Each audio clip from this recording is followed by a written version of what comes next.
But ನಿಮ್ಮ ಅಮ್ಮ ಅದ್ಭುತ ಸೈಕಲ್ ನಡೆಸೋ ಆ ಟೈಮಲ್ಲೇ. ಹೌದೌದು, ಅವ್ರಿಗೆ ಸೈಕಲ್ ವಾಲಿ ಅಂತ ಕರಿತಿದ್ರು, ಮಾದರಿ ಹೆಣ್ಣಂತವ್ರು ಶಿವಸರ್. ಆಮೇಲೆ ಅವರಿಗೆ ತುಂಬಾ ಮಾಡರ್ನ್ ಹೆಂಗಸು. ನನಗಿನ್ನೂ ನೆನಪಿದೆ, ಅವರು ಹುಬ್ಬಳ್ಳಿ ಅಥವಾ ಎಲ್ಲಾದ್ರೂ ಹೋಗ್ಬಿಟ್ಟು ವಾಪಸ್ ಬಂದ್ರೆ, ನಾನು ಸಣ್ಣಿರುವಾಗಿನ ಸುದ್ದಿ ಇದು, ಅಲ್ಲಿ ಮಹಿಳೆಯರು ಸ್ಲೀವ್ಲೆಸ್ ಬ್ಲೌಸ್ ಹಾಕೊಂಡು ಲಿಪ್ಸ್ಟಿಕ್ ಹಾಕೊಂಡು ಕಾರ್ ಡ್ರೈವ್ ಮಾಡೋದು ನೋಡ್ತಿದ್ರು. ಅವರಿಗೆ ತಾನು ಆ ಥರ ಎಲ್ಲ ಆಗ್ಬೇಕು ಅಂತ, ಬಟ್ ಅದೆಲ್ಲ ಆಗೋ ಸಾಧ್ಯತೆಗಳೇ ಇರಲಿಲ್ಲ. ಹೀಗಾಗಿ ಆಮೇಲೆ ಏನ್ ಮಾಡ್ತಿದ್ರು, ಮನೆಯಲ್ಲಿ ಅವ್ರದ್ದು ಹಳೆ ಬ್ಲೌಸ್ ಇದ್ರೆ ಅದರದ್ದು ಸ್ಲೀವ್ಸ್ ಕಟ್ ಮಾಡಿ ಮನೆಯಲ್ಲೇ ಹಾಕೊಂಡು ಇರೋದು. ಯಾರಾದ್ರೂ ಬರೋ ಹೊತ್ತಿಗೆ ಅದ್ರ ಕವರ್ ಮಾಡ್ಕೊಂಡ್ ಬರೋದು ಅಥವಾ ಬೇರೆ ಹಾಕೊಂಡ್ ಬರೋದು. ಅದೆಲ್ಲ ಈಗ ನೆನಪು ಮಾಡಿದ ನನಗೆ ಅದು ಎಂತ ಒಂದು ಸ್ಪಿರಿಟ್ ಇತ್ತು ಅವ್ರದ್ದು ಅಂತ ಅನಿಸ್ತಾ ಇದೆ ನನಗೆ. ಆಮೇಲೆ ತುಂಬಾ ಕಷ್ಟಪಟ್ಟು, ಯಾಕೆ ನಮ್ಮ ತಂದೆ ಶಾಲಾ ಮಾಸ್ತರು, ಅವರಿಗೆ ಅಂತ ಏನು ಕ್ವಾಲಿಫಿಕೇಶನ್ ಇರಲಿಲ್ಲ, ಹೇಗೆ ಸಂಬಳ ಬಹಳ ಕಡಿಮೆ ಇತ್ತು. ಹೀಗಾಗಿ ನಮ್ಮ ತಾಯಿನೇ ಕಷ್ಟಪಟ್ಟು, ಅಂದ್ರೆ ನಮ್ಮ ಮನೆಯಲ್ಲಿ ಹೂಗಳು ಬೆಳೀತಾ ಇದ್ವು, ಮುತ್ತು ಮಲ್ಲಿಗೆ ಹೂ ಅಂತ, ಅವುಗಳ ದಂಡೆ ಮಾಡಿ ಅವುಗಳನ್ನ ಅಂಗಡಿಯಲ್ಲಿ ಮಾರಾಟಕ್ಕಿಟ್ಟು, LIC ಏಜೆನ್ಸಿ ತಗೊಂಡು, ಈ ಥರದ್ದೆಲ್ಲ ಸಣ್ಣ ಪುಟ್ಟ ಕೆಲಸ ಮಾಡಿ ನನ್ನ ವಿದ್ಯಾಭ್ಯಾಸವನ್ನ ಅವರು ನೋಡ್ಕೊಂಡ್ರು. ಹೀಗಾಗಿ ದೊಡ್ಡ ದೊಡ್ಡ ಶಕ್ತಿ. ನಿಮ್ಮ ತಾಯಿಯ ಕಲೆಯನ್ನ ತೋರಿಸುವಂತ ಒಂದು ವಸ್ತು ಸಿಕ್ಕಿದೆ. ಇದೆಲ್ಲ ನಿಮ್ ಗೋಕರ್ಣದಲ್ಲಿ ಸಿಕ್ತು ಸರ್.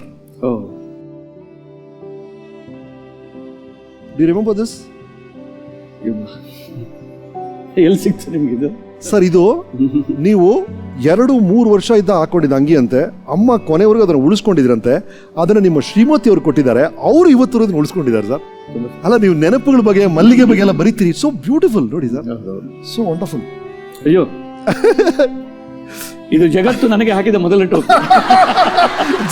ಜಗತ್ತು ಜಯಂತ್ ಅವ್ರಿಗೆ ಆಗಿದಂತ ಮೊದಲನೇ ಟೋಪಿ ಅಂತ ಇದು. ರೈಟ್, ಇಲ್ಲಿ ಏನೇನೋ ವಿಷಯಗಳನ್ನ ತಂದ್ಯಾರೆ ನಮ್ಮ ಟೀಮ್ ಅವರು. ಇದು ಆ ಕಾಲಕ್ಕೆ, ಅರೆ ವಾ, ಇಸ್ ಇಟ್? ಅಯ್ಯೋ, ಆ ಕಾಲಕ್ಕೆ ನನಗೆ ಲೂಸ್ ಆಗ್ತಿತ್ತಪ್ಪ ಇದು.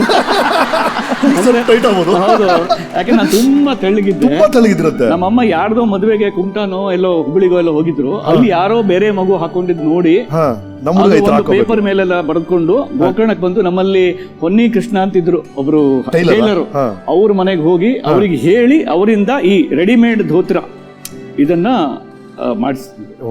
Very I like to smell all the old clothes. But so beautiful ನೋಡಿ, ಇಷ್ಟು ವರ್ಷ ಅವ್ರು ಉಳಿಸ್ಕೊಂಬಂದ್ರೆ ನೋಡಿ, ಅವ್ರ ತಾಯಿ ಆ ಮಗುದು ಅದನ್ನ ಶ್ರೀಮತಿ ಅವ್ರು. ಆಮೇಲೆ ಇವೆಲ್ಲ ಏನು ಅಂದ್ರೆ, ನಮ್ಮ ಅಮ್ಮಂಗೆ ಒಂದು ಹಾಬಿ ಇತ್ತು, ಎಲ್ಲ ಈ ಕರ್ಮವೀರ ಎಲ್ಲಿ ಬಂದಿರೋ ಚಿತ್ರಗಳನ್ನೆಲ್ಲ ಕಟ್ ಮಾಡಿ ಇಟ್ಕೊಳ್ಳೋದು. ಆಮೇಲೆ ಅದರಿಂದ ಗ್ರೀಟಿಂಗ್ ಕಾರ್ಡ್ಸ್ ಗಳನ್ನು ಮಾಡೋದು. ಈಗ ನಿಮ್ದು ಮದುವೆ ಇನ್ವಿಟೇಷನ್ ಬಂದ್ರೆ ನಿಮ್ಗೆ ಅವರು ಈ ತರ ಗ್ರೀಟಿಂಗ್ ಗಿಫ್ಟ್ ಕೊಡೋದು, ಈ ತರ ಕಳಿಸ್ಕೊಡೋದು. ನೋಡಿ, ಮ್ಯಾಗಝೈನ್ ಅಲ್ಲಿ ಏನೇ ಹೂಗಳು ಬಂದ್ರು ಕಟ್ ಮಾಡಿದಲ್ಲಿ ಗ್ರೀಟಿಂಗ್ ಕಾರ್ಡ್ ಮಾಡಿದೆ ಅಮ್ಮ. So sweet sir, thank you. And ನಿಮ್ಮ ಫಾದರ್ ಆಫ್ ಕೋರ್ಸ್ ನಮ್ಮೆಲ್ಲರಿಗೂ ಗೊತ್ತೇ ಇದೆ. ಅವರು 42 ವರ್ಷ ಆದಾಗ ಮದುವೆ ಆಗ್ತಾರೆ. ಅಮ್ಮನ್ನ ಪ್ರೇಮ ವಿವಾಹ ಆಗತ್ತೆ when he was 42. ಆ ಕಥೆ ಬಗ್ಗೆ ನಿಮ್ಗೆ ಏನಾದ್ರು ಗೊತ್ತಿದೆಯಾ? ಅವ್ರದ್ದು ಭಯಂಕರ ಪ್ರೇಮ ವಿವಾಹ. ಅವ್ರ ನಡುವೆ ಕೂಡ ತುಂಬಾ ದೊಡ್ಡ ಡಿಫರೆನ್ಸ್ ಇತ್ತು, 16 ಇಯರ್ಸ್ ಡಿಫರೆನ್ಸ್. ಆಮೇಲೆ ನಮ್ಮ ತಂದೆಯವ್ರ ಹತ್ರ ಸಂಗೀತ ಕಲೀಲಿಕ್ಕೆ ಬರ್ತಿಲ್ಲ ಅವಳು. ಅವ್ರು ಹಾರ್ಮೋನಿಯಂ ಜೊತೆಗೆ ಮತ್ತೆ ಏನ್ ಕಲಿಸಿದ್ರೋ ಗೊತ್ತಿಲ್ಲ. ಅವರಿಗೂ ನಡುವೆ ಭಯಂಕರ ಪ್ರೇಮ ಆಯಿತು. ಆ ಕಾಲಕ್ಕೆ ದೊಡ್ಡ ಒಂದು ರೋಮಾಂಚಕಾರಿಯಾದಂಥ ಯಾಕಂದ್ರೆ ಒಬ್ಬ ಟೀಚರು ಒಂದು 16 ವರ್ಷ ಕಿರಿಯಳಾದಂಥ ವಿದ್ಯಾರ್ಥಿನಿಯನ್ನ ಮದುವೆಯಾಗುವಂಥ ಒಂದು ಘಟ್ಟ. ಅದು ಮುಕ್ತವಾದಂಥ ಆಧುನಿಕವಾದಂಥ ಒಂದು ಜೋಡಿ. ಅಂಡ್ ನಿಮ್ಮಪ್ಪ ಅಫ್ಕೋರ್ಸ್ ಆದರ್ಶವಾದಿ ಅಂತೆ, ಮಾರ್ಕ್ಸಿಸ್ಟ್ ಅಂತೆ, ಅದ್ಭುತವಾಗಿ ಮಾತಾಡೋರಂತೆ. ಅವ್ರ ಮಾತು ಕೇಳಬೇಕು ಅಂತಲ್ಲ ಜನ ಮನೆಗೆ ಬರೋರಂತೆ ನಿಮ್ಮ ಮನೆಗೆ. ನಿಮ್ಗೆ ನೆನಪಿದೆಯಾ ಗೊತ್ತಿಲ್ಲ, ನಮ್ಮ ರಿಸರ್ಚ್ ಅಲ್ಲಿ ಗೊತ್ತಾಗಿದ್ದು. ನಿಮ್ ಕೆಲಸ ಆ ಟೈಮಲ್ಲಿ ಕಿಟಕಿಯಿಂದ ನೋಡೋದು, ಅಮ್ಮ 3 ಜನ ಬಂದಿದ್ದಾರೆ, 3 ಕಾಫಿ, ಅಮ್ಮ 5 ಜನ ಬಂದಿದ್ದಾರೆ ಅಂತ ಚಿಕ್ಕ ವಯಸ್ಸಲ್ಲಿ. ಖಂಡಿತ. ಅಂದ್ರೆ ನಮ್ಮಲ್ಲಿ ಕುಟುಂಬ, ನಮ್ಮಲ್ಲಿ ಒಂದು ಪರಿಕಲ್ಪನೆ ಇದೆ, ಕುಟುಂಬ ಸಮಾಜ ಅಂತ. ಹಾಗೆಲ್ಲ ಇಲ್ಲ. ಅದು ಸಮಾಜನೇ ಒಂದು ಕುಟುಂಬ ಆಕ್ಚುಲಿ. ಸೂಪರ್. ಅದ್ರದ್ದು ಒಂದು ಕೋಣೆ ನಮ್ಮ ಮನೆ ಆಗಿರುತ್ತೆ. ಎಲ್ಲರೂ ನಮ್ಮ ಮನೆಗೆ ಬರೋರು, ಅವ್ರ ಜೊತೆ ಎಲ್ಲ ಹೆಂಚ್ಕೊಂಡು ಹೋಗೋರು. ಆಮೇಲೆ ಅವ್ರು ದೊಡ್ಡ ನಾಸ್ತಿಕರು. ದೊಡ್ಡ ನಾಸ್ತಿಕರು. ಗೋಕರ್ಣದಂತಹ ಜಾಗದಲ್ಲಿ ಇದ್ದುಕೊಂಡು ನಾಸ್ತಿಕರು, ಆದ್ರೆ ಎಲ್ಲರ ಆದರ್ಶಕ್ಕೆ, ಎಲ್ಲರ ಗೌರವಕ್ಕೆ ಪಾತ್ರರಾದವರು. ಅಂದ್ರೆ ಇವರ ಜ್ಞಾನದ ಬಗ್ಗೆ, ಇವರ ಜಿಜ್ಞಾಸೆಯ ಬಗ್ಗೆ ಊರವರಿಗೆ ಅಪಾರವಾದಂತಹ ಗೌರವ ಇತ್ತು. ನಮ್ಮ ತಂದೆ ತುಂಬಾ ವಿಟ್ ಅಂಡ್ ಹ್ಯೂಮರ್ ಬಹಳ ಇತ್ತು. ಸಿಕ್ಕಾಪಟ್ಟೆ ಹ್ಯೂಮರಸ್, ತುಂಬಾ ವಿಟ್ಟು. ಒಂದ್ಸಲ ಯಾರೊಬ್ರು ನಮ್ಮ ಮನೆಗೆ ಫ್ರೀಡಮ್ ಫೈಟರ್ ಕರ್ಕೊಂಡ್ ಒಬ್ರು ಬಂದಿದ್ರು. ಇವ್ರು ಫ್ರೀಡಮ್ ಫೈಟರ್ ಅಂತ ಹೇಳಿದ್ರು. ನಮ್ಮ ತಂದೆ, ನಾನು ಫ್ರೀಡಮ್ ಫೈಟರು, ನಂದು ಮದುವೆ ಆಗಿದೆ ಅಂತ ಹೇಳಿದ್ರು. ಆತರ ಒಂದು ರೆಡಿಮೇಡ್ ವಿಟ್ಟು ಅವರಲ್ಲಿತ್ತು. ಅಂದ್ರೆ ಬದುಕನ್ನ ತುಂಬಾ, ಅಂದ್ರೆ ತಕ್ಷಣ ಒಂದು ಬೇರೆ ಮಗ್ಗುಲಿಂದ ನೋಡೋದು. ಬದುಕು ಗೋಳು ಇದ್ದದ್ದೇ, ಬದುಕಿನ ಸತ್ವ ಪರೀಕ್ಷೆಗಳು ಇದ್ದದ್ದೇ, ಬದುಕಿನ ಪ್ರಶ್ನೆಗಳಿದ್ದದ್ದೇ. ಅದನ್ನು ಸ್ವಲ್ಪ ಬೇರೆ ಆಂಗಲ್ ಇಂದ ನೋಡಿದ್ರೆ ಎಲ್ಲ ಬೇರೆ ತರ ಕಾಣುತ್ತೆ. ರೈಟ್. ಚಿಕ್ಕ ವಯಸ್ಸಲ್ಲಿ ಅಪ್ಪನಿಂದ ನಿಮ್ಗೆ ಸಮಯ ಕೊಡಕ್ಕಾಗ್ತಿಲ್ಲ, ಯಾವಾಗ ಅಪ್ಪ ಬಿಸಿ ಆಗಿದ್ದಾರೆ, ಯಾವಾಗಲೂ ಬರೀತಾ ಇದಾರೆ, ಯಾವಾಗ ಅವ್ರು ನೋಡಕ್ ಜನ ಬರ್ತಾ ಇದಾರೆ ಅಂತ ನಿಮ್ಗೆ ಅನ್ಸಿದ್ಯಾ? Did you get enough time with him? ಇಲ್ಲ, ಅದು ಒಂಥರ ಅಂದ್ರೆ ಅವರು ಇಲ್ಲಿದ್ರು ನಮ್ಮ ಜೊತೆಗೆ ಇರೋ ತರನೇ ಇತ್ತು. ಅವರು ಈ ವಾಸ್ ವೆರಿ ಟ್ರಾನ್ಸ್ಪರೆಂಟ್. ಹೀಗಾಗಿ ಅವರ ಲೇಖನ ಸಾಹಿತ್ಯ ನಾನು ಆವಾಗ ಓದ್ಲಿಲ್ಲ. ಓದ್ಲಿಲ್ಲ. ಇಲ್ಲಿಲ್ಲ. Always the case. ಅವರು ತೀರಿಕೊಂಡ ಮೇಲೆ ನಾನು ಓದ್ದೆ, ಯಾಕಂದ್ರೆ ಆವಾಗ ನನಗೆ ಅವ್ರ ಮನಸ್ಸಲ್ಲಿ ಸಿಗ್ತಾ ಇತ್ತು. ನನಗೆ ಅವ್ರ ಜೊತೆಗೆ ಇದೇನೆ ಅಂತ ಅನ್ಸಿದ್ದು ನಾನು ಅವ್ರು ತೀರ್ಕೊಂಡ ಮೇಲೆ ಅವರನ್ನು ಓದುವಾಗ. ಅದೇ ನೋಡಿ, ಒಂದು ಸಾಹಿತ್ಯ ಅಥವಾ ಯಾವುದೇ ಕಲೆಯ ಒಂದು ಪವಾಡ ಅಂದ್ರೆ ಅದು ಅಮರ ಮಾಡಿಬಿಡುತ್ತೆ ಆ ವ್ಯಕ್ತಿಯನ್ನು. Correct correct. ಈಗ ಒಂದು ಕಪಾಟಲ್ಲಿ ಒಂದು 200 ಪುಸ್ತಕ ಇದೆ ಅಂತಂದ್ರೆ ಅಲ್ಲಿ 200 ಮನಸ್ಸುಗಳು ಜೀವಂತವಾಗಿವೆ ಅಂತ ಅರ್ಥ. ಅಬ್ಸಲ್ಯೂಟ್. ನಾವು ಕಾರಂತರನ್ನ ಈಗಲೂ ಭೇಟಿ ಆಗ್ಬೋದು, ಮಾಸ್ತಿಯನ್ನು ಭೇಟಿ ಆಗ್ಬೋದು, ಕುವೆಂಪು ಅವ್ರನ್ನ ಭೇಟಿ ಆಗ್ಬೋದು, ಅಲ್ಲಿ ತೆಗೆದು ಭೀಮಸೇನ್ ಜೋಶಿಯನ್ನ ಈಗಲೂ ಭೇಟಿ ಆಗ್ಬೋದು, ಹಾಡು ಕೇಳಿದ್ರೆ ಆಯ್ತು. ಸಿ, ಅದು art makes human spirit in a way ಅಮರ ಮಾಡುತ್ತೆ, ಇಮಾರ್ಟಲ್. ಹೌದು, ಎಸ್ ರೈಟ್. ನಿಮ್ಮಪ್ಪ ಯೂಸ್ ಮಾಡ್ತಿದ್ದ ಹಾರ್ಮೋನಿಯಮು ನೀವು ಅದಲ್ಲಿ ಪ್ಲೇ ಮಾಡ್ತಾ ಇದ್ರಂತೆ, ಜೊತೆಗೆ ಹಾಡಾಡ್ತಾ ಇದ್ರಂತೆ. ಹಾರ್ಮೋನಿಯಂ ಬಂದಿದೆ. ಅಯ್ಯೋ,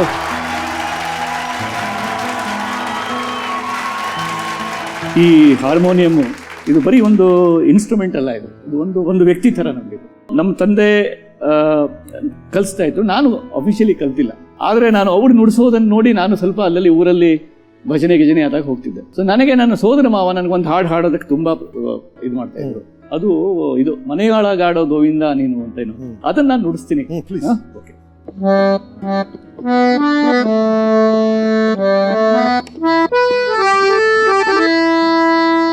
ಮನೆಯೊಳಗಾಡೋ